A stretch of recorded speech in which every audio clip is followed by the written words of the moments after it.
Have you ever noticed that the harder you grip something, the faster it seems to slip through your fingers? The job you're chasing keeps moving further away. The relationship you're trying to hold together keeps growing more distant. The peace you're straining to find keeps hiding just out of reach. It feels backwards, doesn't it? We're taught that effort creates results. Push harder, want it more, hold on tighter. But what if that very grip is the thing standing between you and everything you're searching for? This isn't a video about giving up. Let's be clear about that from the start. It's not about surrender in the way we usually think of it, throwing up your hands and walking away from your goals, your relationships, your dreams. What we're about to explore is something different, something the ancient teachers understood long before modern life convinced us that control was the only path to happiness. It's a different kind of power, the power of the open hand instead of the closed fist, the power of flowing instead of forcing. And once you understand it, you'll never see struggle the same way again. If you've ever felt like you're doing everything right and still feel stuck, this is for you. Maybe you've followed every piece of advice. Maybe you've worked harder than anyone around you. Maybe you've analyzed every decision, planned every outcome, tried to control every variable in your life, and yet peace still feels distant. You're not failing, you're not behind. You've simply been holding on to something that was never meant to be gripped so tightly.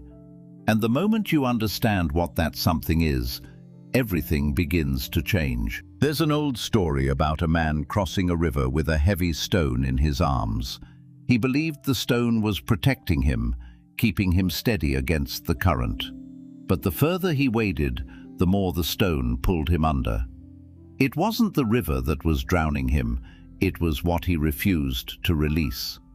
So many of us carry stones like this: old expectations, fear of what others think, the need to control outcomes we were never meant to control.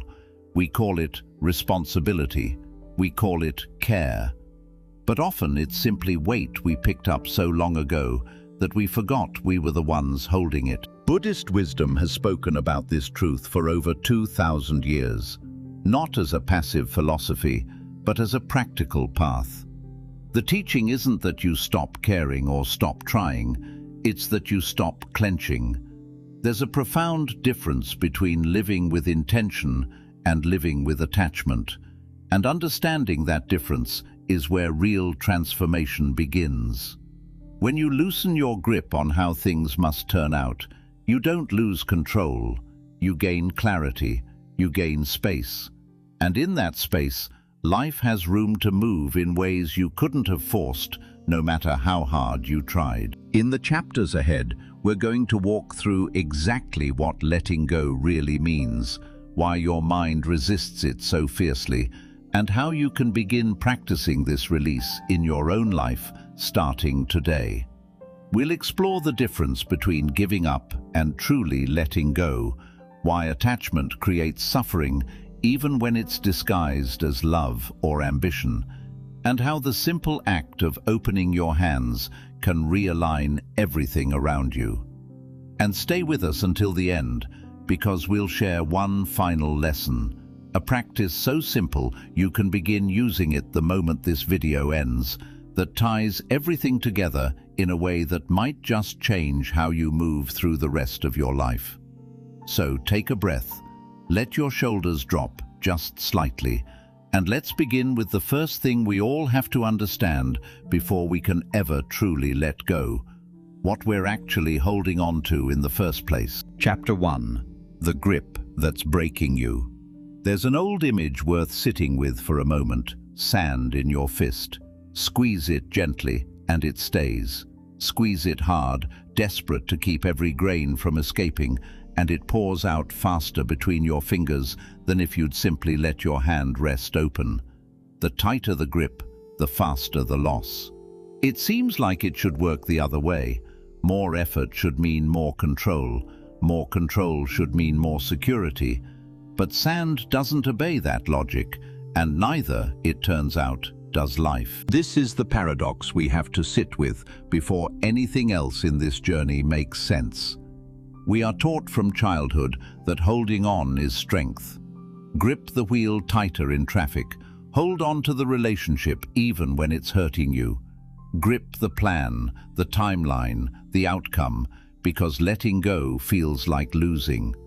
But what if the very grip you're using to protect what matters most is the thing pushing it away? What if the exhaustion you feel isn't from carrying too much, but from carrying it wrong? Let's talk about how gripping disguises itself, because it rarely shows up looking like fear. It shows up wearing the mask of responsibility. You tell yourself you have to control every detail of a project at work, because that's what a good employee does. You tell yourself you have to manage every mood in your household, because that's what a good partner or parent does. You tell yourself you have to plan every step of your future, because that's what a responsible adult does. And on the surface, these all sound noble. They sound like care. But underneath, there's often something quieter and less flattering. Fear disguised as diligence, control disguised as love. Gripping also disguises itself as ambition. You push yourself relentlessly toward a goal, convinced that any loosening of your grip means you don't want it badly enough. You measure your worth by how hard you're squeezing. But ambition without release becomes a cage. You stop working toward something and start clutching it, terrified that if you ease your hold even slightly, everything you've built will slip away. The problem is, this kind of ambition rarely feels like passion after a while. It feels like survival. And survival mode was never meant to be a permanent address. And gripping disguises itself as love, perhaps most convincingly of all. We convince ourselves that loving someone means controlling the outcome of the relationship, anticipating their every need, preventing every possible hurt, holding on so tightly that neither of you can breathe. But love that requires a stranglehold isn't love in its healthiest form. It's fear wearing love's clothing, terrified of loss, mistaking possession for devotion. Real love, as we'll explore later in this journey, has room in it. Gripping doesn't. Now let's talk about what this constant clenching actually costs you, because it isn't abstract. It's physical, it's emotional, it's measurable in your body and your days. Think about what it feels like to hold your hand in a tight fist for an hour. The muscles ache, the blood flow restricts. Eventually, the hand starts to tremble from the sheer effort of maintaining that tension. Now imagine holding that same tension, not in your hand, but in your entire nervous system, for years. This is what chronic gripping does. It's not a metaphor anymore at that point. It's your shoulders climbing toward your ears every time you check your phone. It's the tightness in your chest before a conversation you've rehearsed 100 times in your head. It's the sleepless nights spent replaying scenarios you cannot control, as if enough mental rehearsal could somehow secure an outcome that hasn't happened yet. This is where burnout comes from, more often than not. Not simply from doing too much, but from holding on to too much while doing it. Burnout isn't just physical exhaustion, it's the exhaustion of a nervous system that has forgotten how to open its hand, even for a moment. Anxiety, in many of its everyday forms, is the mind's way of gripping at a future it cannot yet see, trying to control the uncontrollable through sheer force of worry. And underneath much of our suffering, if we're honest with ourselves, is this same exhausting pattern, clenching at something that was never meant to be held so tightly in the first place. So here's an invitation, one you can begin practicing today, right where you are. Take a quiet moment and scan your life the way you might scan your body for tension. Where are you white-knuckling? Where are you gripping so hard that your hand is shaking, even if no one else can see it? Maybe it's a relationship you're trying to control the outcome of. Maybe it's a career path you're terrified to adjust because you've already invested so much. Maybe it's an image of yourself, a version of who you think you're supposed to be, that you're clutching even as it grows heavier by the day. Notice it without judgment. You don't have to fix it in this moment. You simply have to see it, because you cannot release what you refuse to acknowledge you're holding. This noticing is not a small thing. In fact, it's the entire foundation of everything ahead of us in this journey. Before you can open your hand, you have to know it's closed. Before you can release the grip, you have to feel where it lives in your body, in your habits, in your relationships, in the quiet, private conversations you have with yourself at 2 in the morning. Awareness always comes before freedom. You cannot let go of what you cannot see. Buddhist teaching has long pointed to this truth. Suffering rarely comes from the world itself, but from our resistance to how the world actually is. The sand was always going to move. The moment was always going to end. The person was always going to have their own path, separate from your plans for them. The grip doesn't stop any of this from happening.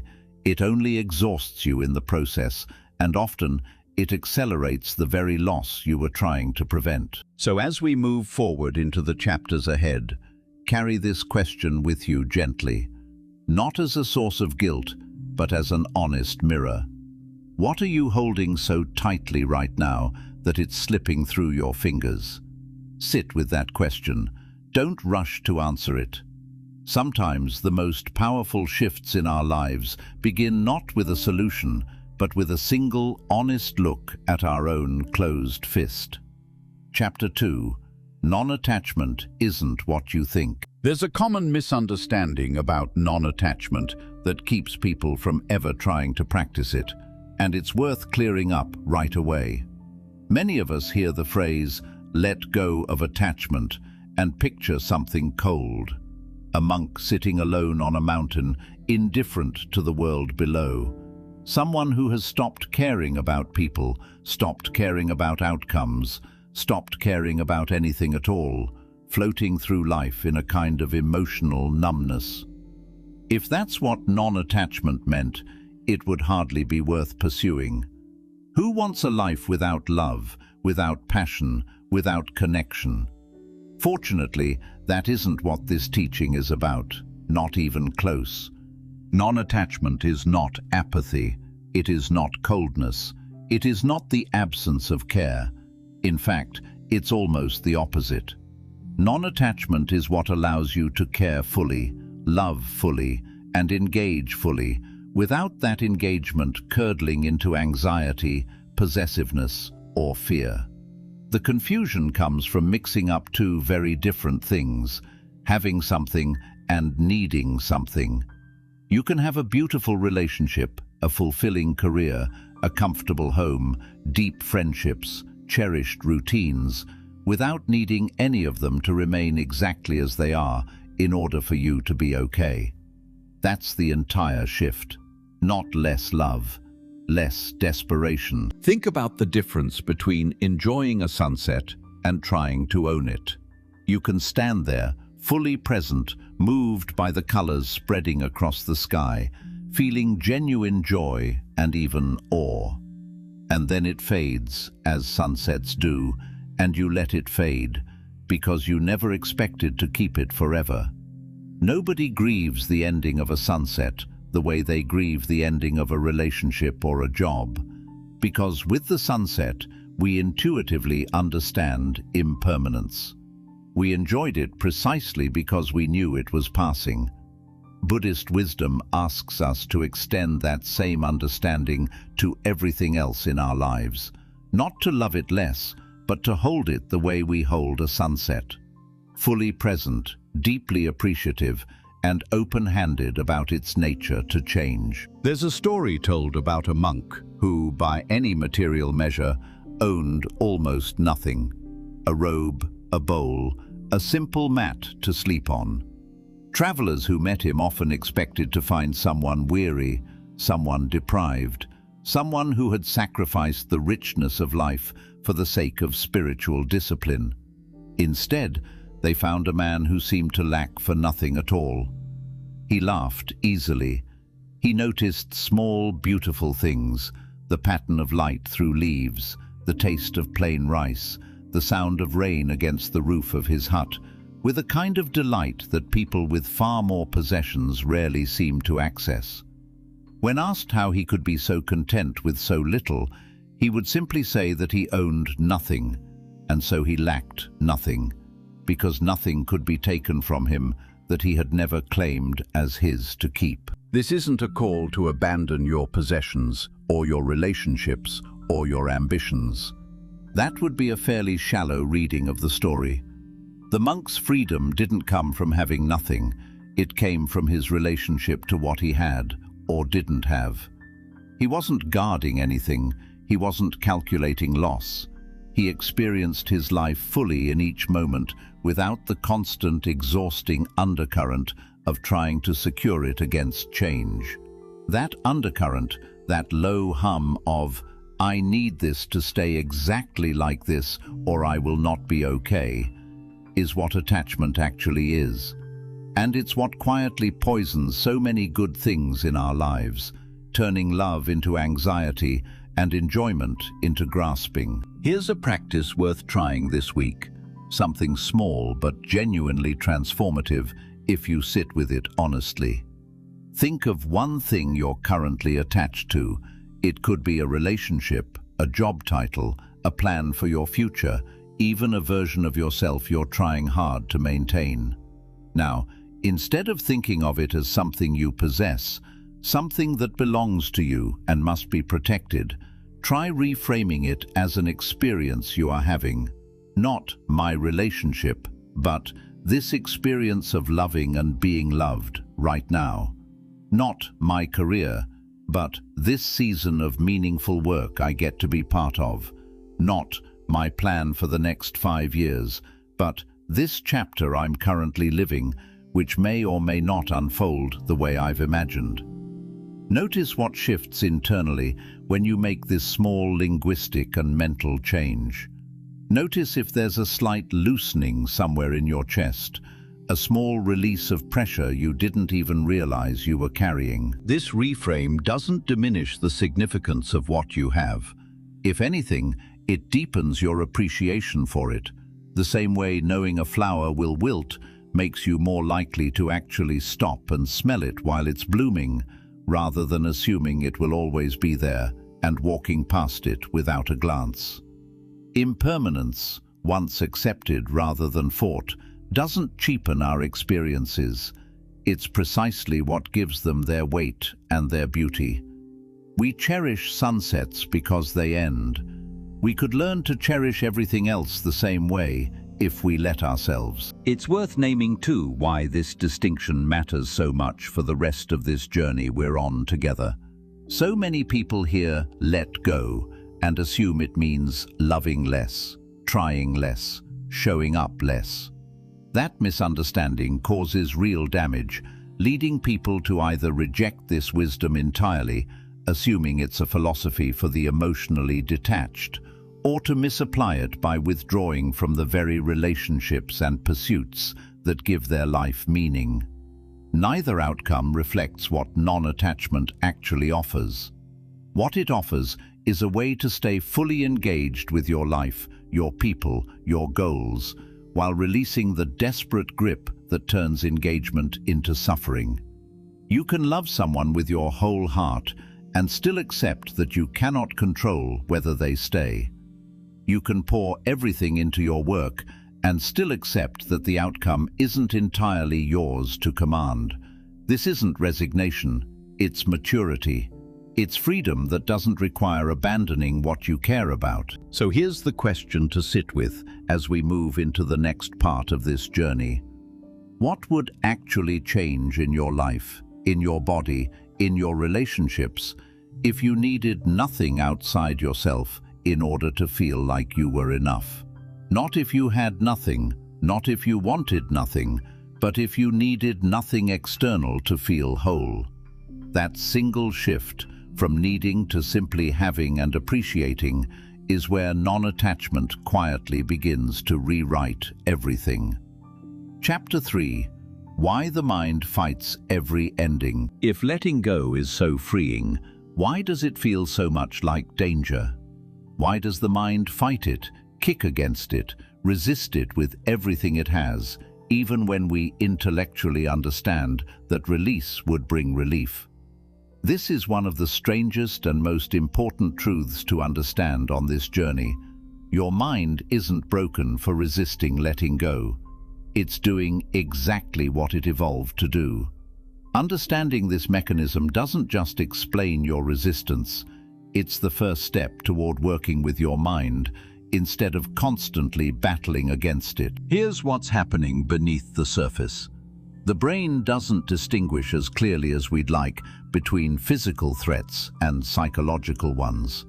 To your nervous system, the potential loss of a relationship can register with some of the same alarm signals as the potential loss of shelter or safety. The potential end of a career you've built your identity around can trigger something not far from the fear response that once kept our ancestors alive in the presence of real predators. Your mind treats the loss of identity, the loss of the familiar, the loss of how things have always been, as a genuine threat to your survival, even when rationally you know you would be fine. More than fine, eventually. But the primitive parts of the brain don't deal in eventually. They deal in right now, and right now, change reads as danger. This is why endings feel disproportionately terrifying before they happen. A job you've secretly wanted to leave for years still triggers panic when you finally consider walking away. A relationship that stopped serving you long ago still produces a flood of anxiety at the thought of ending it. A self-image, an identity you've outgrown, still feels essential to protect, even once you recognize it no longer fits who you're becoming. The panic arrives first, loud and insistent, and peace, if it comes at all, arrives much later, quietly, almost apologetically, after the storm has passed. This is completely normal. It doesn't mean you're doing something wrong. It means you're human, wired the way humans have always been wired. There's a trap hidden inside this fear, one worth naming directly because so many people fall into it without realizing they've been caught. We might call it the trap of known suffering versus unknown freedom. The mind, given the choice between a familiar pain and an unfamiliar peace, will very often choose the familiar pain. This sounds irrational, and in some sense it is, but it makes a strange kind of evolutionary sense. The known suffering, however uncomfortable, is at least mapped. You know its contours. You know how to survive it because you've been surviving it for months or years already. The unknown freedom, by contrast, is unmapped territory. Even though it promises something better, the mind cannot verify that promise in advance, and so it often prefers the devil it knows to the peace it can't yet picture. This is why so many people stay in situations that are clearly draining them, not because they enjoy the pain, but because the pain has become familiar, almost like a strange form of safety, while the alternative, however appealing in theory, feels like stepping off solid ground into open air. Recognizing this trap for what it is can be enormously freeing in itself. The fear you feel at the edge of letting go isn't proof that letting go is the wrong choice. Often, it's simply proof that you're standing at the edge of something unfamiliar, and your mind, doing its ancient job, is sounding an alarm it doesn't fully understand the context for. So what do we do with this? Not fight the fear, not force ourselves to override it with sheer willpower, which rarely works for long and tends to create its own kind of exhaustion. Instead, here is a practice worth trying, gentle but genuinely powerful. The next time you feel the pull of an ending, whether it's a relationship, a job, an old identity, or simply a plan that isn't working anymore, resist the urge to immediately fix it, resolve it, or run from it. Just sit with the discomfort for a little while, not forever, not in a way that becomes its own form of avoidance, but long enough to notice what the discomfort actually feels like in your body, without rushing to smooth it over. Where does it live? Is it tightness in your chest, a hollow feeling in your stomach, a racing quality in your thoughts? Simply naming these sensations, staying present with them rather than fleeing into distraction or forcing premature resolution, teaches your nervous system something important. It teaches your body that this feeling, uncomfortable as it is, will not kill you. And once the body learns that lesson, even a little, the grip of the fear begins to loosen on its own. This is different from wallowing, and it's different from suppressing. It's simply witnessing. Buddhist practice has long pointed toward this kind of steady presence with discomfort as one of the most direct paths toward freedom from it. Not avoidance, not indulgence, simply the willingness to stay present with what is difficult, long enough to see that it is survivable, long enough to see that the panic, while real, is not the same thing as actual danger. As you move through this chapter and carry its lesson forward, ask yourself honestly, what are you afraid will happen if you stop resisting? Not in vague terms, but specifically. What is the worst-case scenario your mind keeps rehearsing, the one it's trying so hard to prevent by keeping you gripped tightly to the familiar? Sometimes, simply naming that fear out loud or writing it down strips away much of its power. The imagined catastrophe, once brought into the light and examined honestly, is very often smaller and less certain than the shadow it cast while it lived only in the dark corners of your mind. Letting go doesn't require you to stop being afraid. It only requires you to stop letting the fear make every decision on your behalf. Chapter 4. Letting go versus giving up. There's a risk in a video titled The Way This One Is. When we talk about letting go, about opening the fist, about releasing the grip on outcomes and identities and expectations, it's easy for that message to be misheard as an invitation to disengage entirely, to stop trying, to stop caring, to simply give up on the things that matter and call it enlightenment. This chapter exists to draw a clear, necessary line between two things that look similar from a distance, but are, in practice, almost opposites. Giving up and letting go are not the same act, even though they can wear similar clothing. Giving up is disengagement. It's turning away from life, from effort, from care, often out of exhaustion or despair.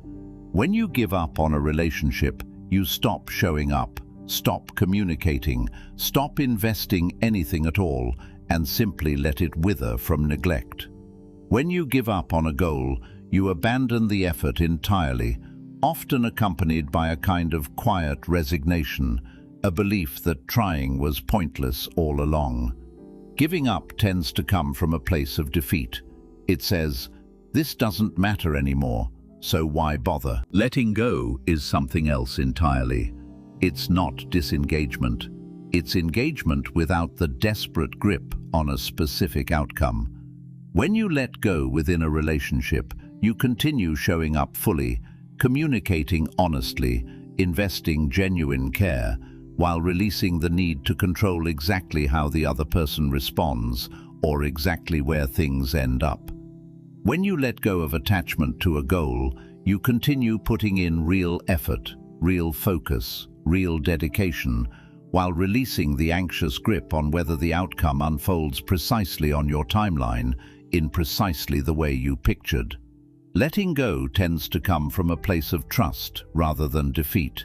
It says, "This matters deeply, and I will do my part, and I will also release what was never mine to control in the first place." This is a crucial distinction, so let's make it concrete. Effort still matters in this framework. In fact, effort matters more, not less, once you separate it from attachment to outcome. Think about an athlete preparing for a competition. The athlete who trains obsessively while gripping tightly to the idea that they must win, that anything less than victory is failure, often performs worse under pressure because the fear of not achieving the outcome creates tension that interferes with actual performance. The athlete who trains with the same discipline, the same intensity, the same commitment, but who has released the grip on the specific outcome, who understands that they can only control their preparation and their effort, not the final result, often performs better, precisely because the mental space isn't clogged with anxious grasping. Same effort, different relationship to the outcome, wildly different internal experience, and often wildly different results. Let's look at how this plays out in real life, beyond the athletic field. In a career, letting go doesn't mean stopping your job search or ceasing to develop your skills. It means continuing to apply yourself fully, submitting the applications, showing up prepared for the interviews, doing genuinely excellent work, while releasing the anxious need for a specific job offer to arrive on a specific timeline. You keep doing your part. You release your grip on forcing the universe to respond exactly when and how you demand. In relationships, letting go doesn't mean withdrawing your love or your honesty. It means continuing to show up authentically, to communicate what you need, to offer real care, while releasing the need to control how the other person feels, thinks, or chooses to respond. You cannot make someone love you the way you want to be loved, no matter how tightly you grip the relationship. You can only offer your genuine self and release your hold on their reaction. In health goals, letting go doesn't mean abandoning the gym membership or the better eating habits. It means continuing to show up for your body consistently, choosing nourishing food, moving regularly, resting when needed, while releasing the anxious obsession with the scale, the timeline, the exact pace of visible change. The habits remain. The desperate grip on controlling every measurable outcome day by day loosens. Here's a practice to try that makes this distinction tangible rather than merely conceptual. Choose one area of your life where you've been gripping tightly, whether it's a career goal, a relationship, or a health habit. Set a clear intention for that area, something specific about the effort and care you're willing to bring. Write it down if that helps. Then, consciously, deliberately, release your grip on the how and the when. Not the effort itself, but your control over the exact path and exact timing the outcome will take. This might feel uncomfortable at first, almost like you're doing something reckless by not obsessively managing every variable. But notice, over the coming days, what shifts. Notice whether your effort actually becomes more sustainable, more joyful, less exhausting, once it's no longer tangled up with anxious control over things you were never able to control in the first place. This distinction matters enormously for everything ahead of us in this journey, because without it, letting go can sound like an excuse for passivity, for avoiding responsibility, for simply floating through life without direction or care. That was never the teaching. The teaching has always been about the relationship between effort and outcome, not the abandonment of effort itself. You are still allowed to want things. You are still allowed to work hard for them. You are simply invited to release the exhausting, ultimately futile belief that gripping tighter guarantees the result you're hoping for. So, here's the question worth sitting with as you move forward. In the places where you feel stuck right now, are you actually quitting, or are you finally learning to trust? Sometimes what looks from the outside like giving up is, in truth, the first honest step toward genuinely letting go, toward trusting that your effort matters even without your white-knuckled control over every outcome it produces. Chapter 5. The Anxiety of Outcomes. There's a particular kind of exhaustion that has nothing to do with what's actually happening in your life and everything to do with what your mind imagines might happen. You can be sitting somewhere perfectly safe, nothing wrong in this exact moment, and still feel your chest tighten, your thoughts spiral, your body flood with stress, all because you've mentally traveled into a future that hasn't occurred yet and may never occur at all. This is what we might call future tripping, and it might be one of the most common, most quietly exhausting habits of the human mind. Future tripping is the practice of living, again and again, inside imagined outcomes, rather than inside the present moment you're actually occupying. It's replaying the difficult conversation that hasn't happened yet, rehearsing your response to a rejection that hasn't arrived, bracing for a failure that exists only as a possibility. And the strange cruelty of this habit is that it steals the peace of today in service of a tomorrow that may never look anything like what you've imagined. You suffer the loss before it happens, if it happens at all, and then, if it doesn't happen the way you feared, you don't get that stolen peace back. It's simply gone, spent on a rehearsal for a performance that never took place. The phrase, "what if it doesn't work out," deserves particular attention here, because it might be one of the most quietly destructive sentences we say to ourselves. Notice that this phrase isn't really about the future at all. Not really. It's a mechanism for trying to control an unknown outcome through anticipation, as if enough worrying now could somehow inoculate you against pain later, as if suffering in advance is a kind of insurance policy. But it isn't. It never has been.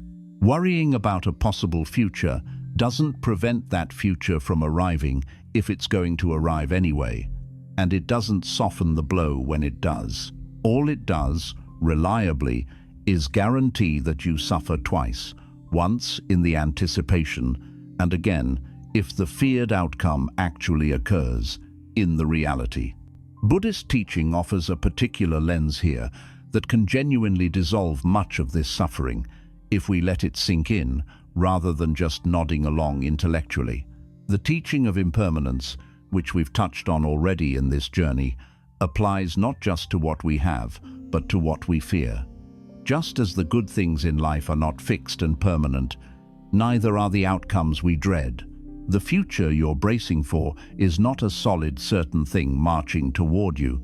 It's one of countless possibilities, most of which will never materialize in the exact shape your anxious mind has constructed. Impermanence cuts both ways. It means we cannot cling to the good forever, and it also means we don't have to treat our worst imagined outcomes as fixed, inevitable truths. Here's a practice that can help interrupt this pattern in a very concrete, practical way. Something you can use the next time you notice yourself spiraling about an uncertain outcome. We might call it the best case, worst case, most likely case, then release exercise. Start by naming, honestly and specifically, what the best possible outcome of this situation would look like. Then, name the worst possible outcome, the thing you're actually afraid of, spoken plainly rather than left vague and looming in the back of your mind. Then, and this step matters most, name what is actually the most likely outcome based on real evidence rather than anxious projection. Often, when we force ourselves to articulate this third scenario honestly, we find it's neither the fantasy nor the catastrophe, but something far more moderate and survivable than the panic suggested. And finally, after naming all three, practice consciously releasing your grip on needing to know, right now, which of these will actually occur. You've done the mental work of preparing for possibilities. Now, let the actual outcome unfold in its own time, without your continued suffering serving as some kind of advance payment. This practice doesn't eliminate uncertainty. Nothing can do that, and pretending otherwise would be dishonest. What it does is interrupt the endless loop of anticipatory suffering, giving your mind a structured way to acknowledge the uncertainty and then set it down, at least for now, rather than carrying it everywhere, all day, into every unrelated moment of your life. You can return to the exercise again if the worry resurfaces, but each time you consciously set it down, even briefly, you're practicing the very letting go this entire journey is about. It's worth pausing here to notice something almost tender about this whole pattern. Future tripping often comes from a place of care, not carelessness. You worry about the outcome because it matters to you. You rehearse the difficult conversation because you care about the relationship.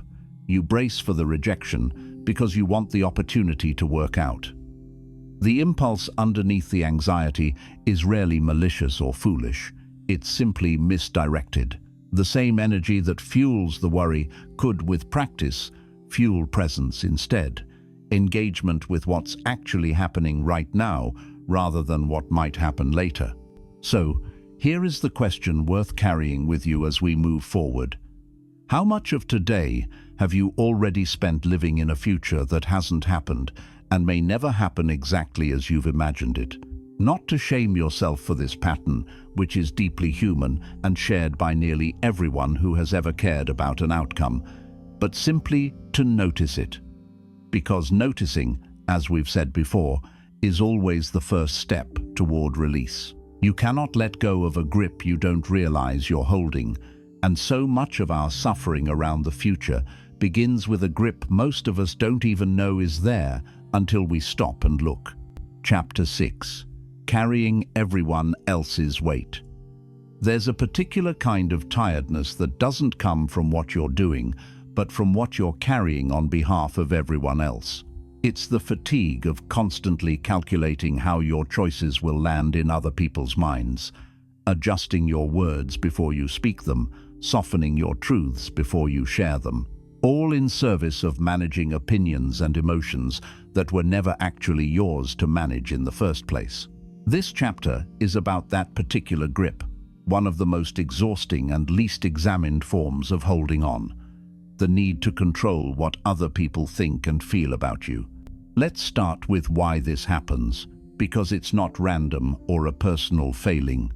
Somewhere along the way, most of us learned, often quite early in life, that our safety and belonging depended on managing how others perceived us.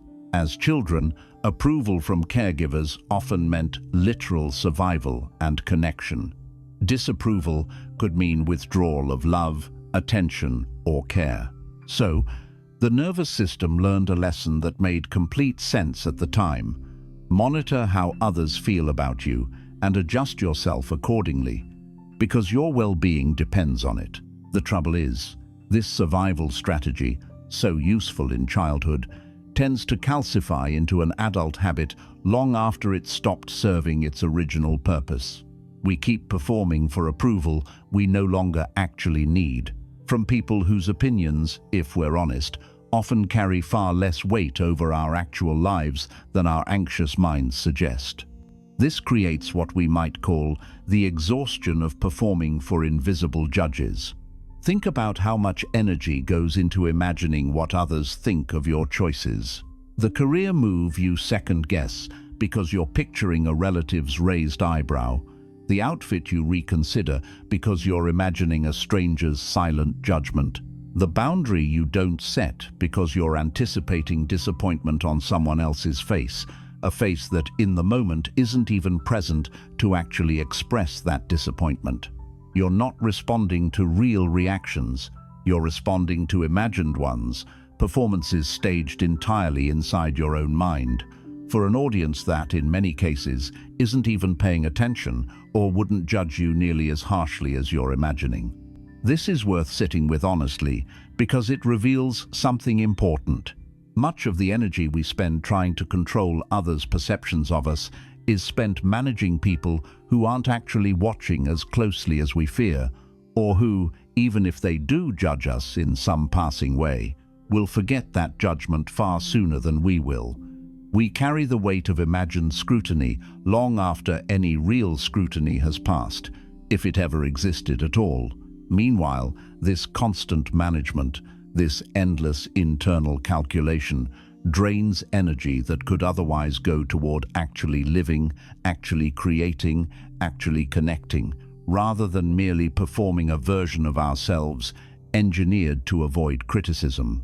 Reclaiming this energy doesn't mean becoming careless about how you treat people or indifferent to genuine feedback from those who matter to you. There's a difference between thoughtfulness, which considers others with care, and performance, which contorts yourself to avoid any possibility of disapproval. Thoughtfulness comes from a grounded place. It asks, is this kind? Is this honest? Is this the right thing to do? Performance comes from a fearful place. It asks, will this be approved of? Will this avoid judgment? Will this keep everyone comfortable with me? The first is sustainable and connects you more deeply to others. The second is exhausting and, ironically, often creates distance, because people can usually sense when they're interacting with a performance rather than a person. Here's a practice worth trying. Small in scope, but often surprisingly revealing when actually attempted. Choose one day, even just an afternoon if a full day feels too ambitious, and move through it without narrating your choices to anyone. Don't explain why you chose the smaller portion at lunch. Don't justify why you left the gathering early. Don't preface your opinion with an apology for having one. Simply make your choices and let them stand on their own, without the usual cushion of explanation designed to preempt judgment. Notice what comes up as you do this. Notice the urge to explain, to soften, to justify, and notice what happens in your body when you resist that urge and simply let your choice exist without commentary. Many people find this exercise more difficult than expected, precisely because it reveals just how automatic the performing has become. It's worth acknowledging, too, that letting go of this particular grip doesn't happen all at once.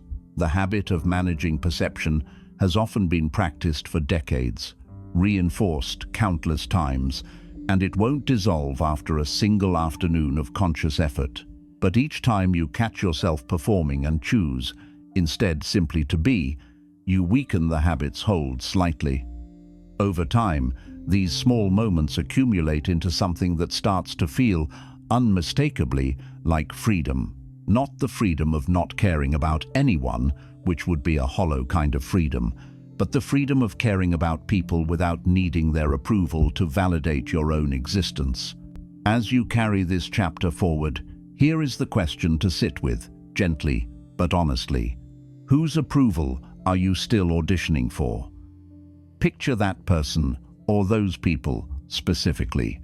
A parent, a former colleague, a version of a friend group you've long since outgrown, a stranger on the internet whose opinion, when you really examine it, has no actual bearing on your life.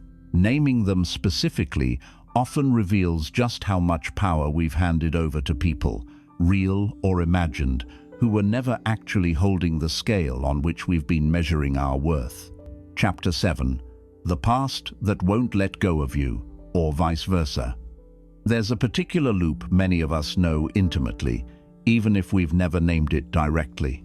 Late at night, or in a quiet moment during the day, the mind drifts backward, replaying an old conversation, an old mistake, an old version of ourselves we're not quite at peace with. We turn the memory over again and again, examining it from different angles, as if enough replaying might somehow change what happened, or at least help us finally understand it well enough to set it down.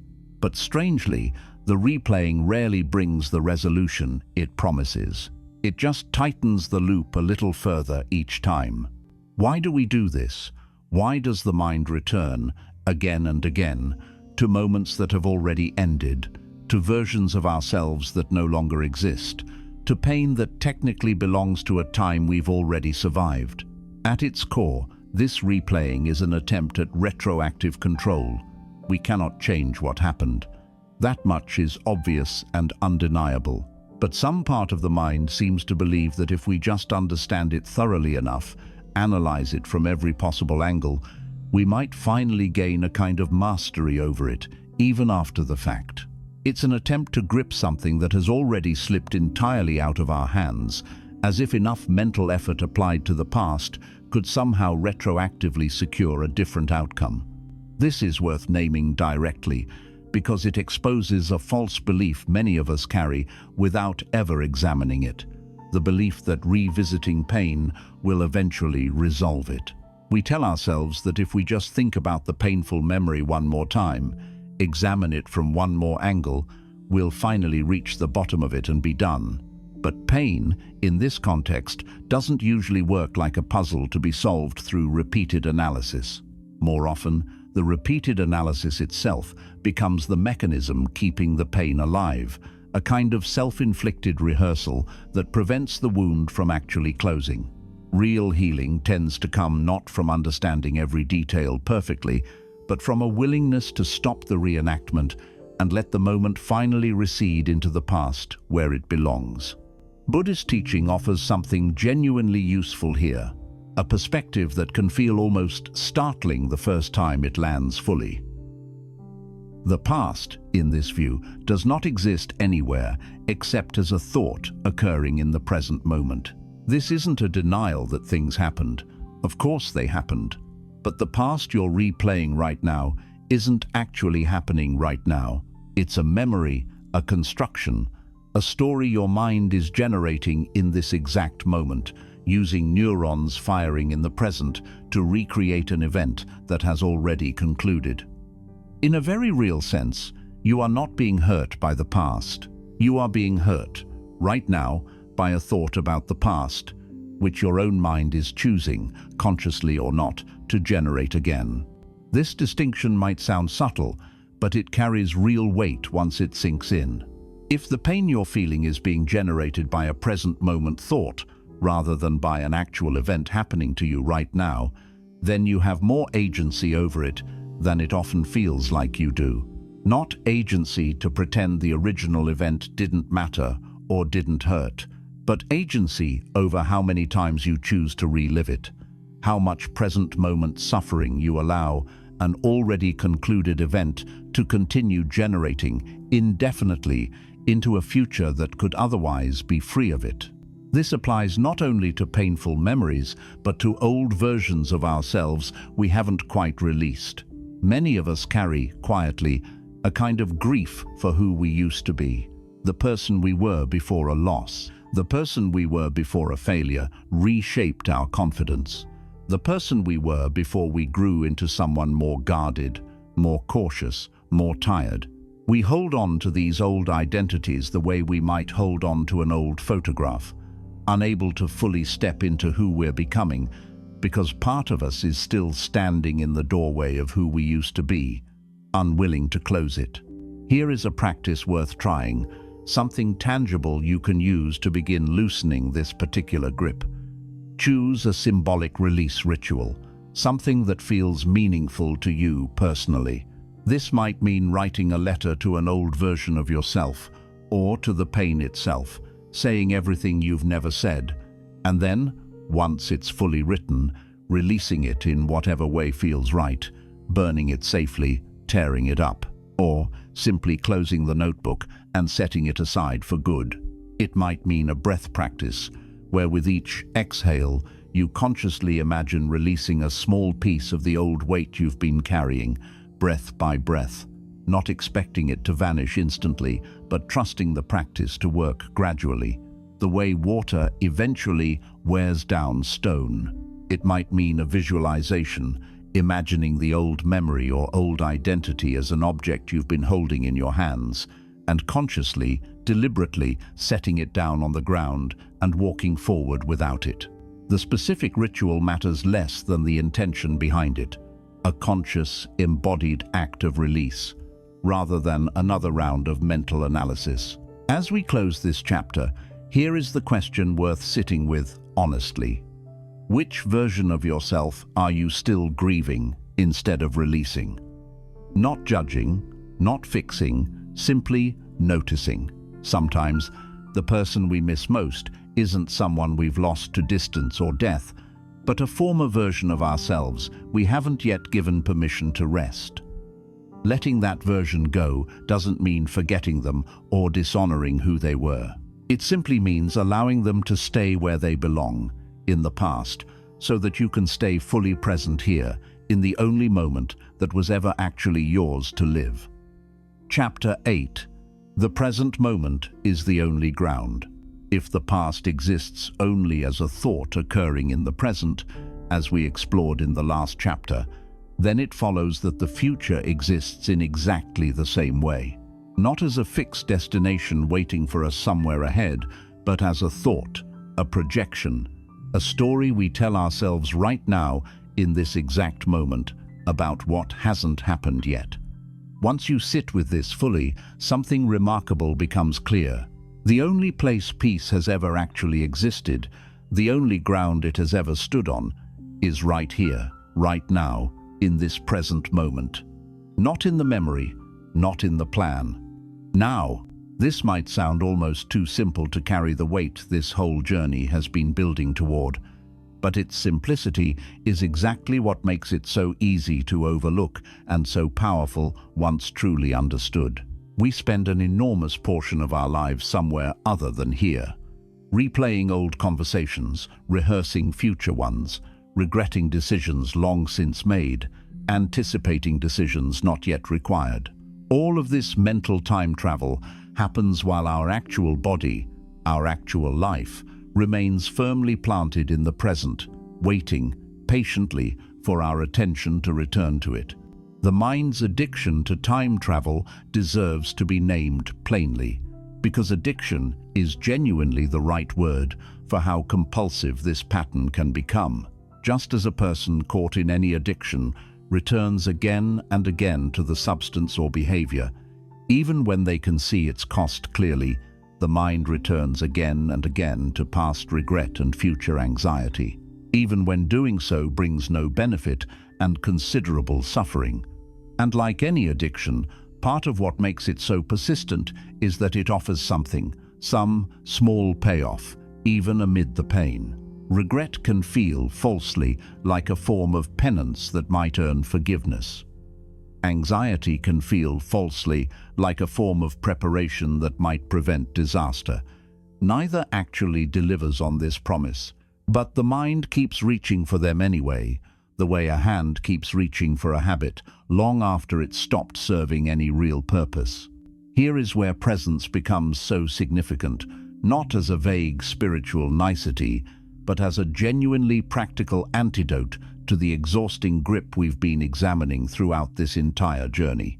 When your attention is fully here, in this exact moment, there is nothing to control, because control is only ever exercised over the past or the future. You cannot control a memory. It has already happened.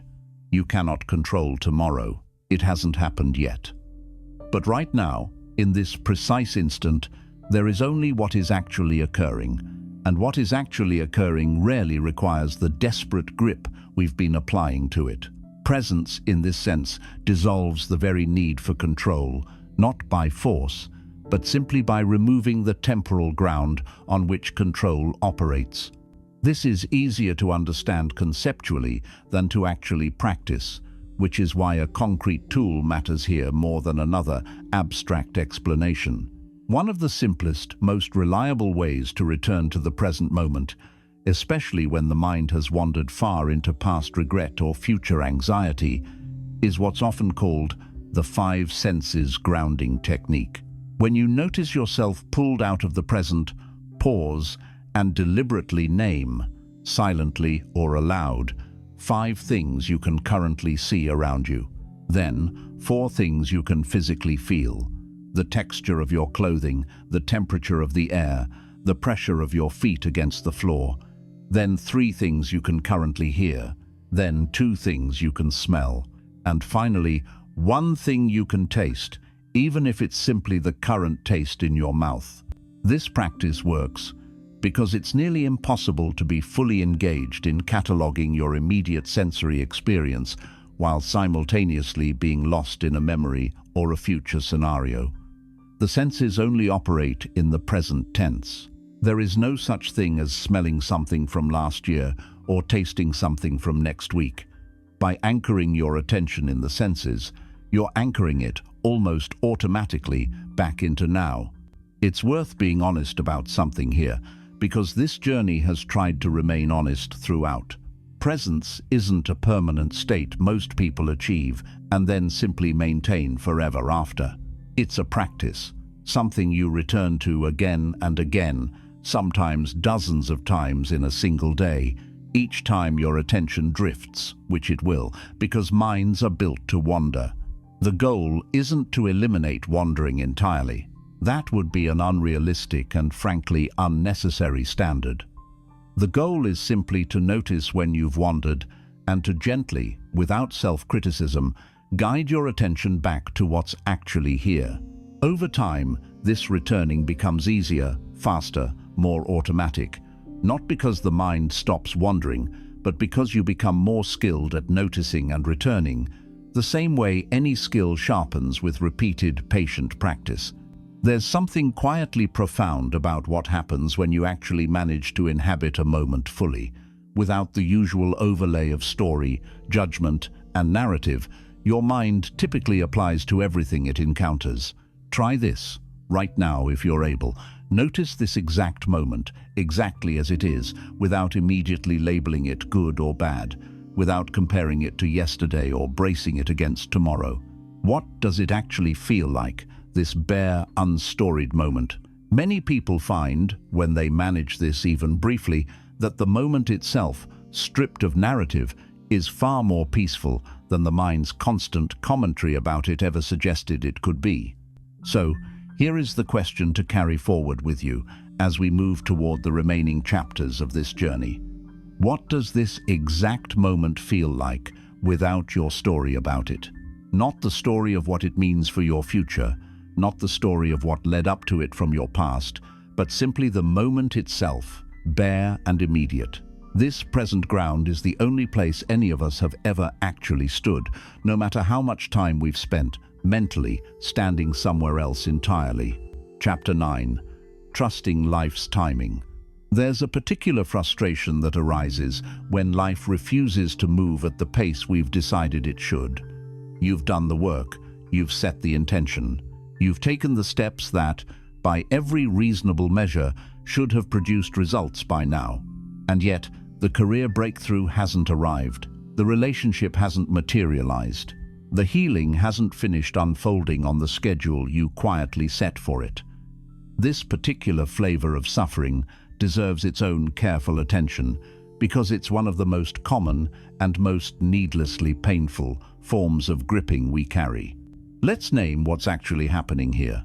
Forced timelines create suffering, not because wanting things on a certain schedule is unreasonable, but because life in its actual nature does not operate according to human deadlines. We want the career to advance by a certain age. We want love to arrive by a certain season of life. We want the grief to resolve within a certain number of months, as if pain came with a built-in expiration date we could simply circle on a calendar. But growth, healing, opportunity, connection, none of these things arrive on command, no matter how urgently we demand them, no matter how carefully we've planned for their arrival. There's an image worth holding on to here, simple but genuinely instructive. Think about a farmer and the seasons. A farmer does not plant a seed in the morning and harvest a crop by evening, no matter how skilled the farmer is, no matter how much they want the harvest sooner. The seed requires its own time. It requires the right conditions, the right season, patient tending, and periods where, from the outside, absolutely nothing visible appears to be happening at all, even while, beneath the soil, real and necessary growth is quietly underway. A wise farmer doesn't dig up the seed daily to check on its progress, disturbing the very roots that need undisturbed time to establish themselves. A wise farmer tends, waits, and trusts the process because they understand deeply that nothing blooms on command. Impatience doesn't accelerate a harvest. It only exhausts the farmer and often damages the very crop they're anxious to see flourish. We rarely extend this same patience to ourselves. We dig up our own seeds constantly, checking obsessively for signs of progress. growing frustrated when the timeline we've mentally imposed doesn't match the timeline actually unfolding beneath the surface of our lives. And, much like the disturbed seed, this constant checking, this anxious digging, doesn't speed anything up. It often interferes with the very growth we're so eager to witness, because genuine growth, in careers, in relationships, in healing, tends to require exactly the kind of patient, undisturbed conditions that anxious urgency makes nearly impossible to maintain. This shows up everywhere once you start looking for it. In careers, we compare our timeline to a colleague's, a stranger's on social media, an arbitrary milestone we decided years ago should have already been reached, and we suffer over the gap between where we are and where we insisted we'd be by now. In love, we watch the calendar with a kind of quiet desperation, treating each passing year as evidence of failure rather than simply as time, neutral and unconcerned with our anxious accounting of it. In healing, whether from grief, from heartbreak, from trauma, we grow impatient with our own hearts for not having finished processing something that, by its nature, cannot be rushed, regardless of how badly we want the pain to conclude on schedule. Here's a practice worth genuinely sitting with, because it asks something slightly uncomfortable of most of us. Identify one area of your life right now where you are actively rushing something that needs its own time to ripen. Be specific and honest with yourself. Maybe it's a business idea you're trying to force into profitability before it's had time to find its footing. Maybe it's a friendship or romantic connection you're trying to accelerate before genuine trust has had the chance to develop naturally. Maybe it's your own healing from something painful, which you're quietly, impatiently demanding conclude faster than it's actually able to. Once you've named it clearly, ask yourself what it would look like to tend this area of your life the way a wise farmer tends a field, not abandoning it, not neglecting the necessary work, but releasing the demand that it bloom according to your schedule rather than its own. This distinction matters, and it's worth being precise about it, echoing something we explored a few chapters back. Trusting life's timing doesn't mean passivity. The farmer still plants, still waters, still clears weeds, still shows up daily to tend the field. Trust isn't the absence of effort. It's the release of the anxious demand that effort produce results on a rigid, self-imposed schedule. You can work diligently toward what you want, while simultaneously releasing your white-knuckled grip on exactly when it must arrive. In fact, this release often makes the work itself more sustainable, because effort fueled by trust tends to endure far longer than effort fueled by desperate urgency, which tends to burn out precisely because it cannot tolerate the natural pace of real growth. There's something worth acknowledging honestly here too.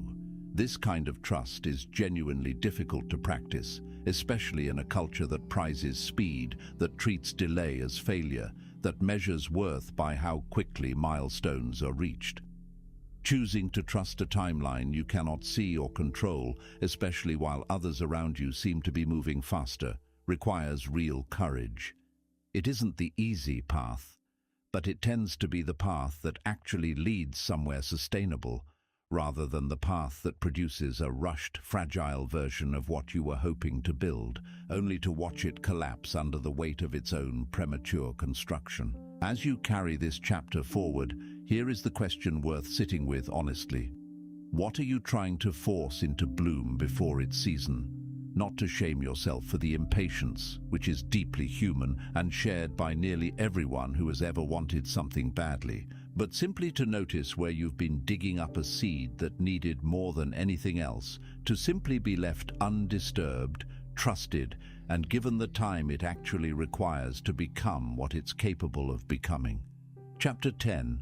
The space between stimulus and response. There's a gap that exists in every difficult moment of your life, a gap so brief it's easy to miss entirely, and yet everything meaningful about how you handle conflict, stress, and friction lives inside it.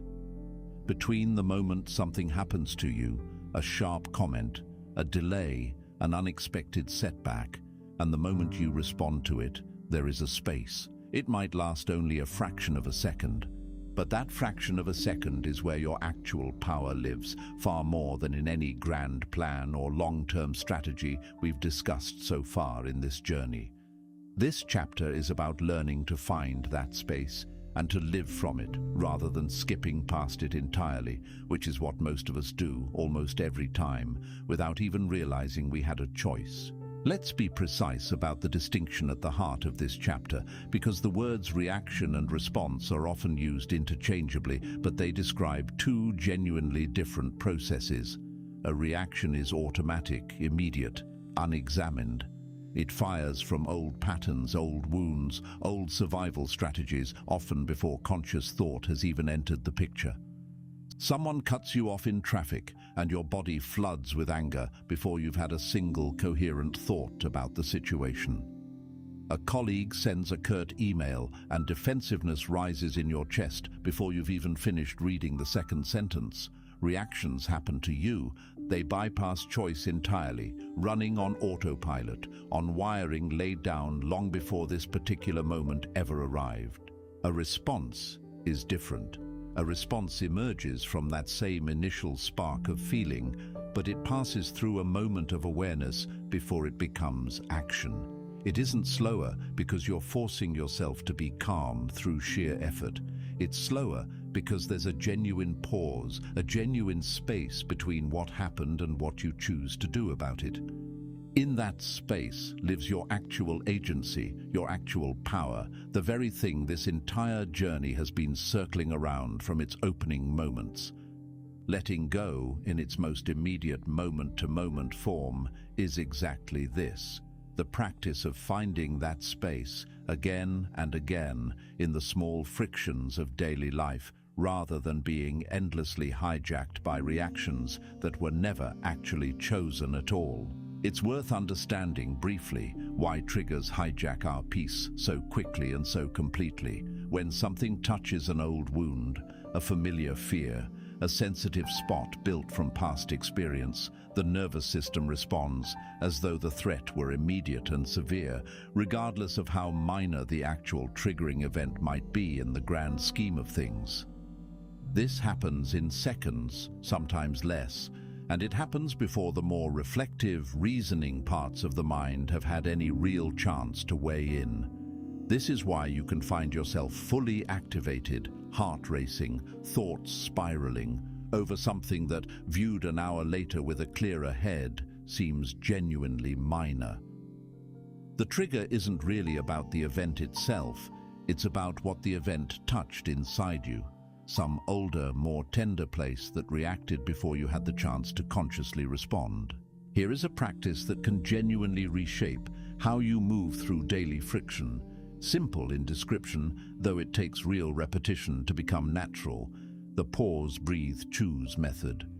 The moment you feel a reaction rising, whether it's irritation, defensiveness, anxiety, or anger, the first step is simply to pause.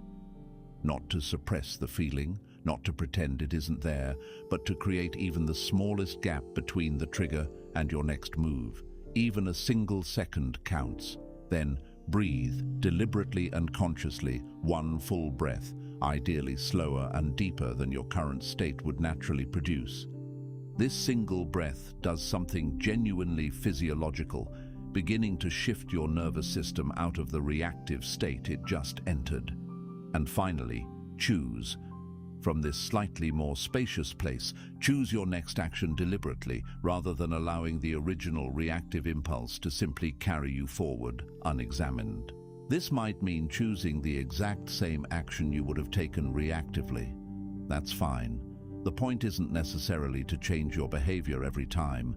The point is to reclaim the choosing itself, to act from awareness rather than autopilot. This practice sounds almost too simple to matter, and yet its cumulative effect over time is genuinely significant. Each time you find that space between stimulus and response, even briefly, you're weakening the automatic grip of old patterns and strengthening a new capacity, the capacity to meet life's daily friction with something closer to presence than to blind reactivity. This doesn't mean you'll never react automatically again. You will, because you're human, and reactions are woven into how nervous systems work.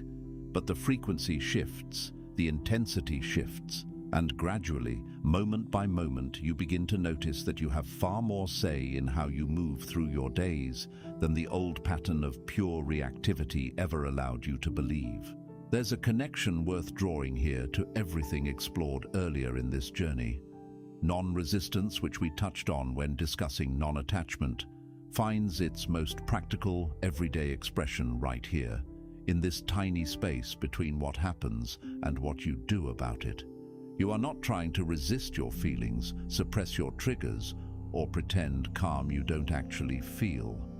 You're simply declining to let the reaction alone drive the car, choosing instead to let awareness ride alongside it, offering input before the next move is made. As we move toward the closing chapters of this journey, here is the question worth carrying with you into your very next moment of friction, whenever it arrives, likely sooner than you'd like. What would you release if you paused just 3 seconds longer? 3 seconds is such a small amount of time, and yet, inside that small space, an entire different version of how your day, your relationship, your inner peace unfolds, becomes genuinely possible. Chapter 11. Releasing the person you think you should be. There's a particular kind of tiredness that has nothing to do with physical exertion and everything to do with maintaining a performance. It's the exhaustion of playing a role day after day, year after year, a role assembled so long ago and worn so consistently that most people, including perhaps yourself, have stopped seeing it as a role at all. This chapter is about that mask, the one we wear so habitually we forget it isn't our actual face, and about what becomes possible when we finally set it down. Let's talk about the difference between the mask and the self, because it's easy to conflate the two after enough years of wearing the same expression. The mask is the version of you constructed from expectation, the competent one who never asks for help, the easygoing one who never voices real needs, the strong one who never shows doubt, the successful one who must always appear to be thriving, regardless of what's actually happening beneath the surface. These masks often begin as reasonable adaptations, useful ways of navigating specific environments, specific relationships, specific chapters of life where they genuinely served a purpose. The trouble comes later, when the mask, no longer needed in the way it once was, hasn't been set down. It's simply been worn so long, it's calcified into something we mistake for our identity itself. This is how identity becomes a cage, slowly, almost imperceptibly, over years, rather than through any single dramatic event. Each time you suppress an actual feeling to maintain the expected performance, each time you say yes when you mean no because the role you're playing doesn't permit refusal, each time you present certainty you don't actually feel because vulnerability doesn't fit the character you've built, you reinforce the cage's walls just a little further. Eventually, the cage feels less like something imposed on you and more like simply who you are, and the idea of stepping outside it can trigger the same kind of alarm we discussed several chapters back, the fear response the mind generates whenever a familiar identity feels threatened, even when that identity has become exhausting to maintain. It's worth tracing where these expectations actually came from, because very few of us built our masks entirely from scratch. Family often plants the earliest seeds, spoken or unspoken messages about which qualities earned approval and which earned disappointment, messages absorbed so young that few people ever consciously examine them as adults. Culture adds its own layer, broad, often unspoken standards about success, about strength, about what a person of your gender, your background, your profession is supposed to look like and act like. Comparison adds yet another layer, a constant, often unconscious measuring of yourself against others, particularly in an age where curated versions of other people's lives are visible constantly, reinforcing a sense that you're supposed to be further along, more put together, more impressive than you currently feel. None of these sources are necessarily malicious. Most people who shaped your early expectations were doing their best with what they had. But the expectations took root regardless of intention, and many of us have been quietly, exhaustingly performing them ever since, without ever pausing to ask whether they still fit or whether they ever truly fit at all. Here's a practice worth undertaking honestly, because it requires a level of self-examination that can feel uncomfortable at first. Make a list of the shoulds you're currently carrying. I should always be the strong one. I should never show that I'm struggling. I should have my life more figured out by now. I should always agree to help when asked. I should look a certain way, achieve a certain milestone, present a certain image to the world. Write these down without editing yourself, without immediately trying to justify or dismiss them. Once you have your list, go through each one and ask a simple, pointed question. Where did this actually come from? Is this genuinely my value, something I'd choose freely if no one were watching or grading me? Or is this an inherited expectation I've been carrying so long I forgot to question whether it was ever truly mine? Some of the shoulds on your list may survive this examination intact, genuinely reflecting who you want to be. Others will reveal themselves, once examined honestly, as costumes you've been wearing for an audience that may not even be paying as much attention as you've assumed.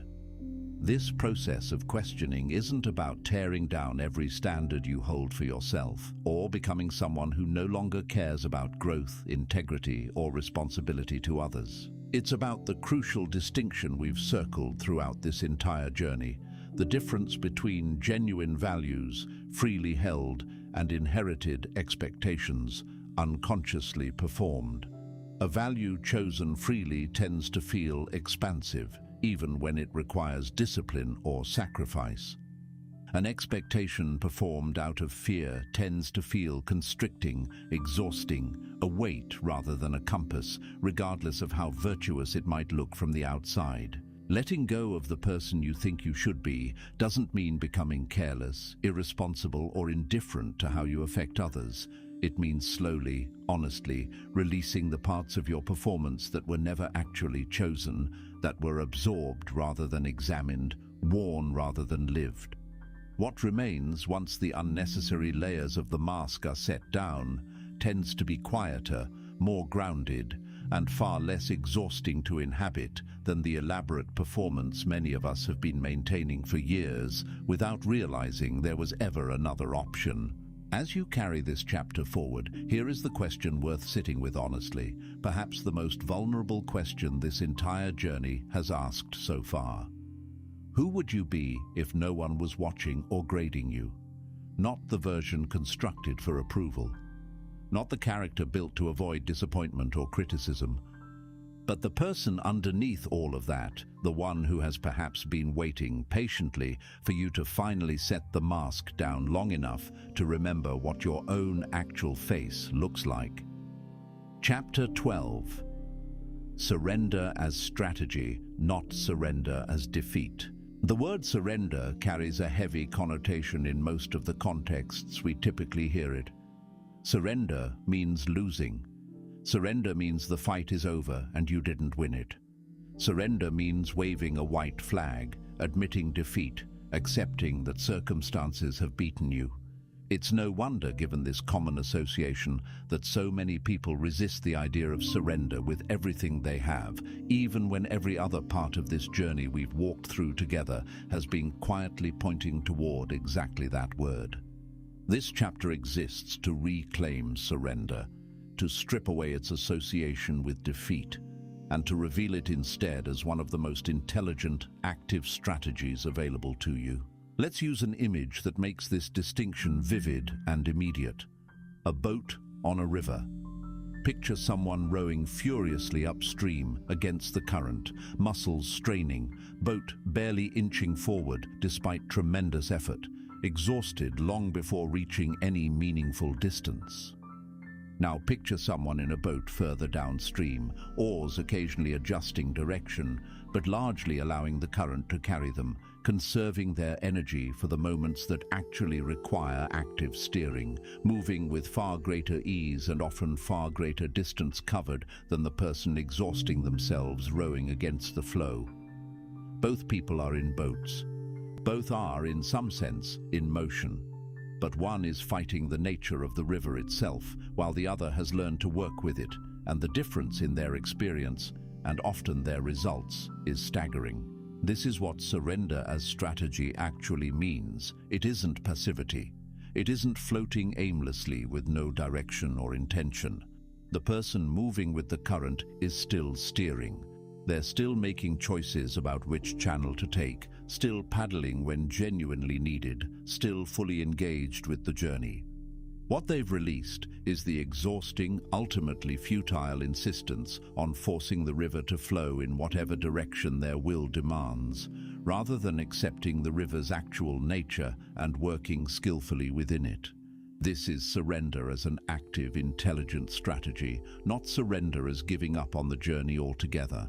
There's a story, told in various forms across different traditions, about a martial artist who spent years studying to overpower opponents through sheer strength and aggressive force, only to find themselves repeatedly exhausted, injured, and often still defeated by opponents who had learned a different approach entirely. These other practitioners had studied not how to overpower force with greater force, but how to redirect it, how to use an opponent's own momentum against them, expending minimal energy while achieving far greater results. This is, in essence, the philosophy behind numerous martial arts traditions rooted in Eastern wisdom, and it offers a striking parable for life far beyond physical combat. The person who insists on meeting every obstacle with maximum force, who refuses to ever yield, adjust, or flow around resistance, exhausts themselves far faster and often achieves far less than the person who has learned when to yield, when to redirect, and when brute force is simply the wrong tool for the situation at hand. This reframing matters enormously for how we've been discussing letting go throughout this entire journey. Surrender, understood this way, isn't the opposite of strength. It's often the more sophisticated expression of it. It takes real strength to release your grip on forcing an outcome you cannot control, particularly when everything in your conditioning tells you that gripping harder is the only respectable response to difficulty. It takes real wisdom to recognize when you're rowing against a current that was never going to yield to your effort, no matter how much effort you applied, and to choose instead to redirect that same energy toward working with the flow rather than against it. Here's a practice worth undertaking with real honesty. Identify one place in your life right now where you are unmistakably rowing upstream.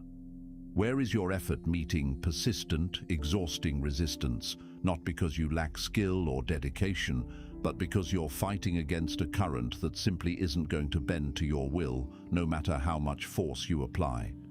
This might be a relationship you're trying to force into a shape it was never suited for. It might be a career path you're pushing forward with sheer stubbornness, despite every signal suggesting a different direction would flow far more naturally. It might be a personal habit or identity you're forcing yourself to maintain long after it stopped serving you, purely out of a refusal to admit the current has already shifted. Once you've named this honestly, ask yourself what it might look like to stop rowing against this particular current, at least for a while, and see where the natural flow of the situation might actually carry you if you released your insistence on forcing a different direction. This doesn't mean abandoning your goals or your agency, echoing the crucial distinction from several chapters back between giving up and truly letting go. It means recognizing the difference between purposeful effort, applied where it can genuinely make a difference, and stubborn force applied against a current that was never going to move, regardless of how hard you pushed. The strategic surrender we're describing here is deeply active. It requires ongoing awareness, ongoing adjustment, ongoing engagement with the river's actual movement, rather than the passive floating that critics of this idea sometimes mistakenly assume it resembles. As we move toward the final chapters of this journey, here is the question worth carrying forward with you. What would it look like to stop fighting and start flowing? Not everywhere, not in every area of your life simultaneously, but in this one specific place you've just identified, where the current has been trying patiently and persistently to show you a different way forward than the one you've been forcing through sheer, exhausting will. Chapter 13. The abundance that comes from empty hands. There's a simple physical truth worth sitting with at the start of this chapter, one so obvious it's easy to overlook its deeper implications. A closed fist cannot receive anything new. Try it right now if you're able. Clench your hand into a tight fist and imagine someone trying to place something in your palm. A gift, an opportunity, anything at all. There's simply no room. The very tightness that feels, on some level, like protection or security is the exact thing preventing anything new from ever arriving. This isn't just a clever metaphor. It's a precise description of what happens again and again in our actual lives, whenever we grip too tightly to what we already have or what we've decided we need. This is the paradox at the heart of this chapter: clinging blocks receiving. We often assume, quite reasonably on the surface, that holding on tightly to what we value protects it, secures it, ensures it remains available to us. But in practice, the opposite frequently proves true. The energy consumed by gripping, the anxiety generated by fear of loss, the narrowed focus that comes from fixating obsessively on preserving exactly what we already have, all of this crowds out the very openness required to notice and receive anything new that might be trying to enter our lives. Abundance, in nearly every tradition that has explored this idea, tends to flow toward openness, not toward tension. It moves toward the open hand, not the closed fist. Let's be honest about the mindset underlying most of our gripping, because naming it clearly helps loosen its hold. Scarcity mindset operates from a core, often unconscious belief that there isn't enough, that opportunities are rare and fleeting, that if you don't hold on tightly to what you have right now, you may never get anything comparable again. This mindset makes a certain kind of sense given how many of us were raised, given genuine periods of real scarcity many people have experienced, given a culture that often reinforces competition and lack as the fundamental nature of reality. But operating from scarcity, even when material circumstances don't strictly require it, keeps the fist perpetually clenched, perpetually guarding, perpetually unable to receive.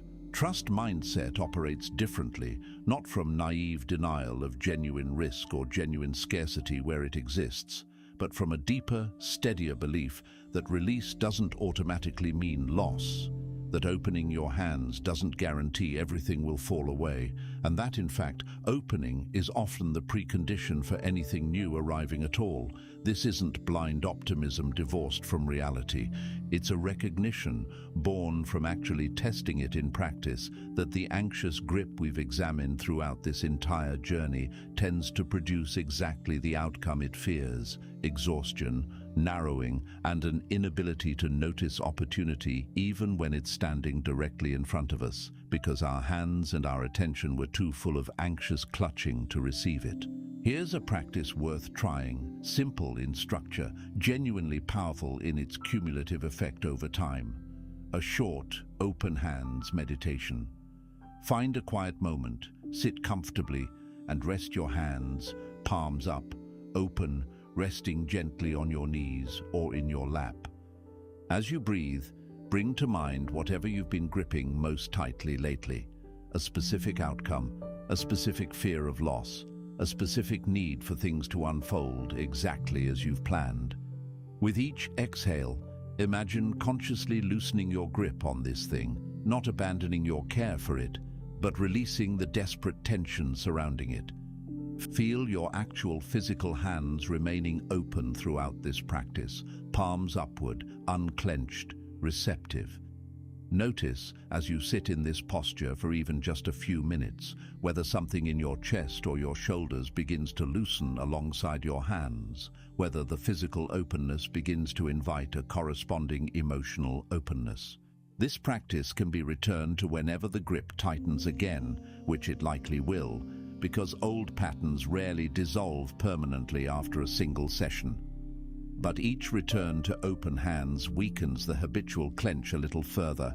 There's something worth naming honestly about why this particular practice matters so much as we near the end of this journey together. Everything we've explored, the grip that exhausts us, the misunderstanding of non-attachment, the mind's fear of endings, the difference between giving up and truly letting go, the anxiety of future outcomes, the weight of others' opinions, the unfinished business of the past, the peace available only in the present, trust in life's actual timing, the space between reaction and response, the exhausting performance of who we think we should be, and surrender as an intelligent strategy rather than a defeat. All of it converges here in this simple physical truth about open hands and closed fists. Every chapter has been in its own way an invitation to unclench, and this chapter simply makes that invitation as tangible and embodied as possible. As you carry this forward, here is the question worth sitting with as we move toward the conclusion of this journey. What are your closed fists preventing you from receiving right now? Not in a vague, abstract sense, but specifically. What opportunity, what connection, what peace, what unexpected gift might already be trying to find its way toward you, held back only by hands too tightly clenched around what you already believe you need to protect? Sometimes the most abundant thing available to us is simply the willingness finally to open our hands and see what's actually able to arrive. Chapter 14. Living without the need for certainty. There's one final layer of gripping we haven't yet named directly, though it's been quietly present underneath nearly every chapter in this journey. Beneath the grip on outcomes, beneath the fear of endings, beneath the need for others' approval, beneath the anxious rehearsal of imagined futures, lies something even more fundamental, the desperate need for certainty itself. We don't just want good outcomes. We want to know in advance that things will turn out a certain way, and this need to know, more than almost anything else we've explored, might be the deepest root of all the suffering this entire journey has been trying to address. Let's name this plainly, because it deserves direct examination rather than remaining a vague background assumption we never actually question. Certainty is a myth the mind sells you for a false sense of safety. We crave certainty because uncertainty feels dangerous, unpredictable, threatening to whatever stability we've managed to construct. But if we're honest, genuine certainty about the future has never actually existed for anyone at any point in human history, regardless of how carefully they planned, how much they saved, how thoroughly they prepared. Life has always been uncertain. What changes is not the actual level of uncertainty in existence, which remains fairly constant, but our willingness to acknowledge it honestly rather than constructing elaborate mental defenses designed to paper over a truth we'd rather not face directly. This is worth sitting with because it reframes something we touched on earlier in this journey, back when we discussed why the mind resists endings and change so fiercely. We called that resistance the fear of groundlessness, the sense that without a stable, known, predictable foundation, we might fall into some kind of freefall we cannot survive. But here's a perspective worth returning to now, with fresh eyes, as we near the end of this journey together. Groundlessness, rather than being purely dangerous, is actually the birthplace of growth. Nothing new has ever emerged from perfect, static certainty. Every meaningful transformation in your life, if you trace it back honestly, likely began in a period of not knowing. a period where the old certainties had crumbled and the new ones hadn't yet formed. A genuinely uncomfortable space that nonetheless made room for something to grow that couldn't have grown within the confines of the old, rigid certainty. This reframing doesn't make uncertainty comfortable. It would be dishonest to pretend it does. But it does offer a different relationship to it, one where uncertainty isn't simply an enemy to be defeated or avoided at all costs, but a genuine necessary condition for anything new to emerge in your life at all. The tightly gripped hand, closed around the illusion of certainty, cannot receive what only uncertainty makes room for. This connects directly to what we explored in the last chapter about open hands and the abundance that flows toward openness rather than tension. Certainty and openness, it turns out, are frequently at odds with one another. The more tightly you grip the need to know exactly how things will unfold, the less room remains for anything genuinely new or unexpected to find its way into your life. Here's a practice worth undertaking as we near the close of this journey, one that asks something honest and specific of you. Name one particular unknown you are currently at war with. Not uncertainty in general, which is too vague to work with meaningfully, but one specific, concrete unknown currently occupying real space in your mind. Perhaps it's whether a relationship will last. Perhaps it's whether a career decision will pay off the way you're hoping. Perhaps it's whether your health or the health of someone you love will improve. Perhaps it's simply not knowing what the next chapter of your life will look like, in broad, sweeping terms. Once you've named this unknown, honestly and specifically, practice making peace with it, not by pretending to know the answer, and not by forcing yourself to stop caring about the outcome, but by consciously acknowledging that your peace right now, in this present moment, does not actually require knowing that answer in advance. You can be at peace and simultaneously not know how this particular story ends. These two things, which the anxious mind insists are incompatible, can in fact coexist once you've practiced holding them together enough times for it to feel less like a contradiction and more like simply how living actually works. This final chapter, before we move into the closing lesson of this journey together, brings us back, in a way, to exactly where we started.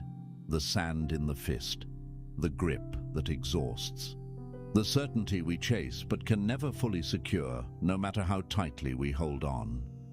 What this entire journey has been offering, chapter by chapter, is not a single technique or a single insight, but a gradual, cumulative shift in how you relate to control itself, a slow unclenching that touches every part of life, from your attachments to your fears, from your relationships to your sense of who you're supposed to be, from your grip on the past to your grip on an unknowable future.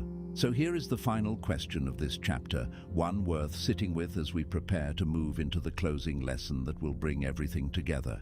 Can you be at peace without knowing how the story ends? Not eventually, once certainty finally arrives, because for most of what actually matters in life, it never fully does. But right now, in this exact moment, with the unknown still fully unknown. This is, in many ways, the deepest expression of everything we've explored together, and it's where we'll turn our full attention as this journey moves toward its final, unifying lesson. The Zen art of empty hands.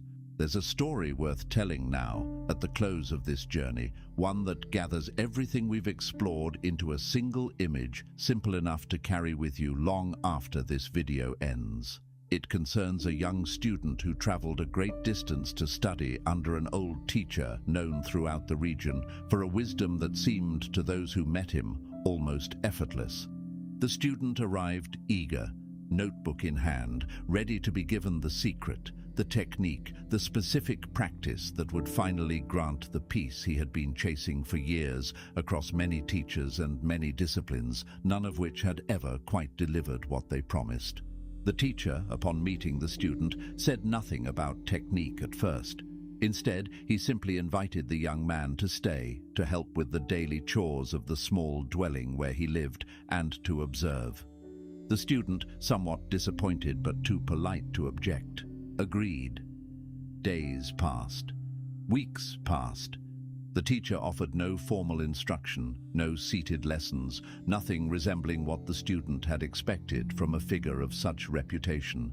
And yet, the student noticed something curious as the days accumulated.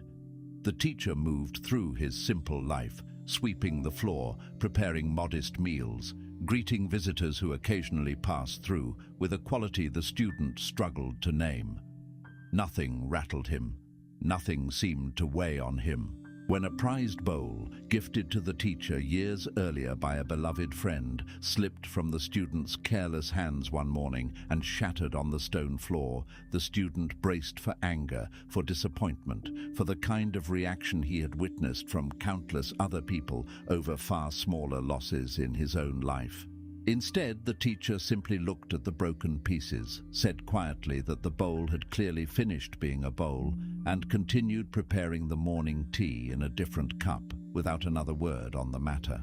Eventually, the student, unable to contain his confusion any longer, asked directly. He asked how the teacher could remain so undisturbed, so at ease, when a treasured possession, a friendship, a plan, seemed to dissolve or change without warning. Did he simply not care about these things? Had he trained himself into some kind of indifference the student should aspire to as well? The teacher considered the question for a long moment before answering. He said that he cared about everything in his life a great deal, perhaps more than most people did, precisely because he had stopped confusing caring with holding. He explained that everything he had ever loved, every bowl, every friendship, every season of his own life, had passed through his hands like water passes through open fingers. He had never lost anything that mattered, he said, only released his grip on things that were never truly his to keep in the first place. The friendship that ended had still happened, still shaped him, still mattered exactly as much as it always had. The bowl that broke had still served him faithfully for years before this particular morning.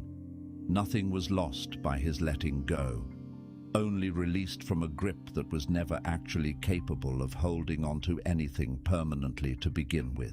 This is the core teaching this entire journey has been building toward, chapter by chapter, and it deserves to be stated as plainly and directly as the old teacher stated it to his student.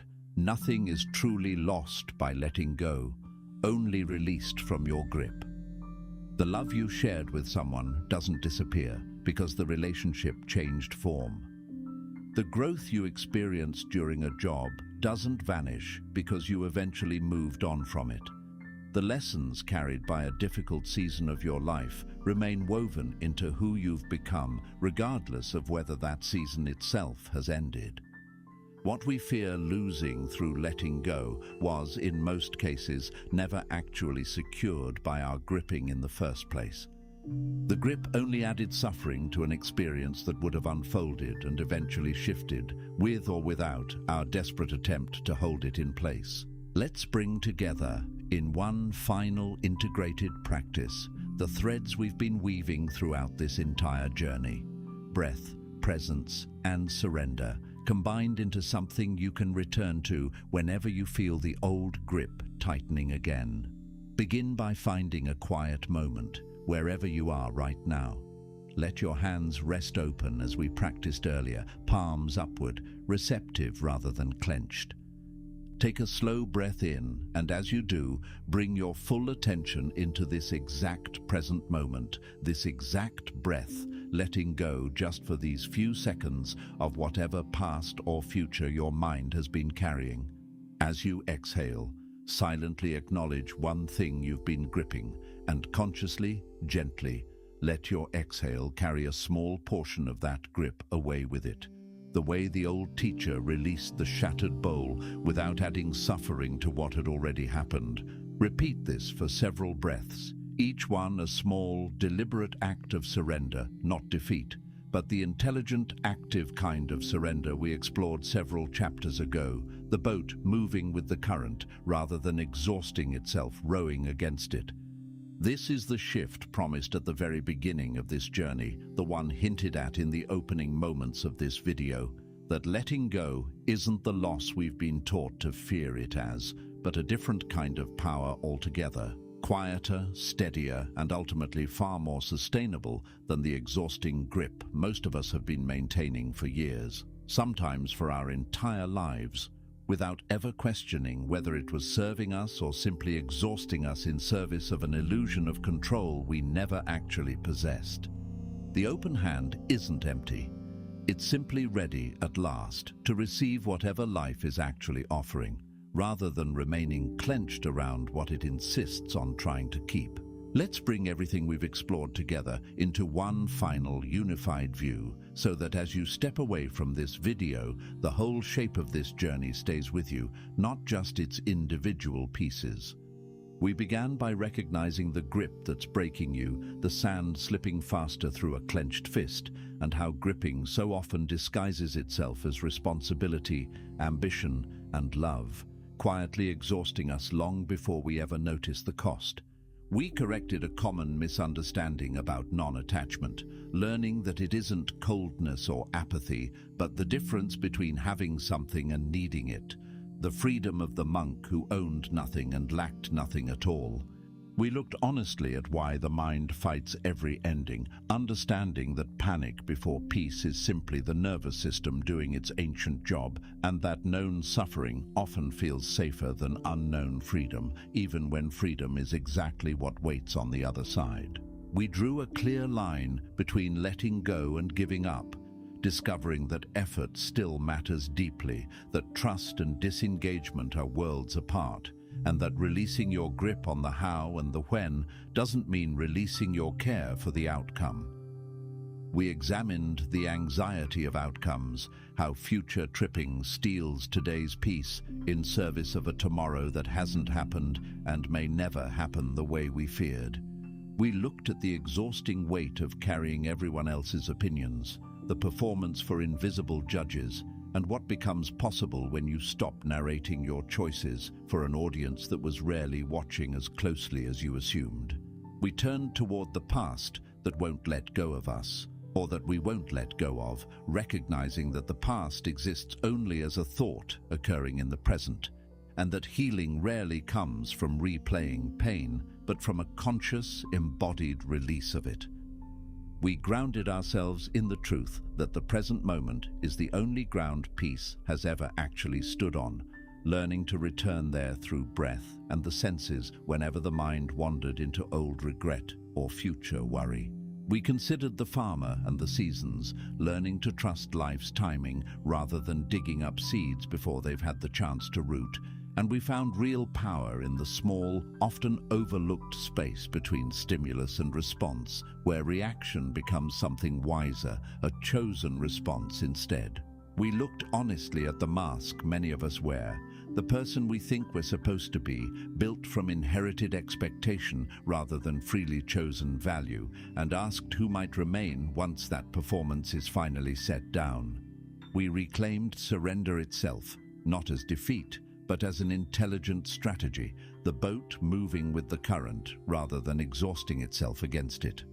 We discovered that closed hands cannot receive, that abundance flows toward openness rather than tension, and we sat, finally, with the deepest layer beneath it all, the myth of certainty and the possibility of genuine peace, even without knowing exactly how any of our stories will end. If there's one image to carry forward from everything we've explored together, let it be this. Picture a stand of bamboo in a strong wind. A rigid tree, unable to bend, often snaps under enough pressure, its very strength becoming its undoing when the storm proves stronger than its resistance. But bamboo bends. It sways dramatically, sometimes almost to the ground, and yet it rarely breaks, because its strength was never in resisting the wind, but in its willingness to move with it, to yield without losing its roots, to flex without losing itself. This is what every chapter of this journey has been pointing toward, not weakness, not the absence of strength, A different kind of strength altogether, one flexible enough to survive storms that would shatter something more rigid. You were never meant to control the storm. No one is. The wind will come regardless of how tightly you brace against it, regardless of how carefully you plan for its absence, regardless of how much you insist that this time, if you just grip hard enough, you'll finally hold everything steady and unchanging. That was never actually available to you, or to anyone. What is available, what has been available this entire time, is the choice of how you meet the wind when it arrives. Rigid and resistant, exhausting yourself against a force you cannot stop, or rooted and flexible, bending without breaking, releasing without losing yourself, finding in the very act of letting go a peace no amount of gripping could have ever provided. If this journey has offered you something today, even a single idea worth carrying forward, we'd genuinely love to hear which part resonated with you most in the comments below.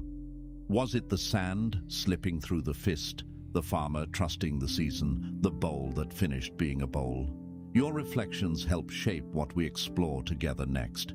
If you found value here, take a moment to like this video, and if you haven't already, subscribe so you don't miss what's coming next on this path we're walking together. And if you know someone who's been gripping too tightly to something lately, someone who might need this particular reminder today, consider sharing this with them. Sometimes the simplest gift we can offer another person is the reminder that they can finally let their hands and their shoulders and their heart rest open.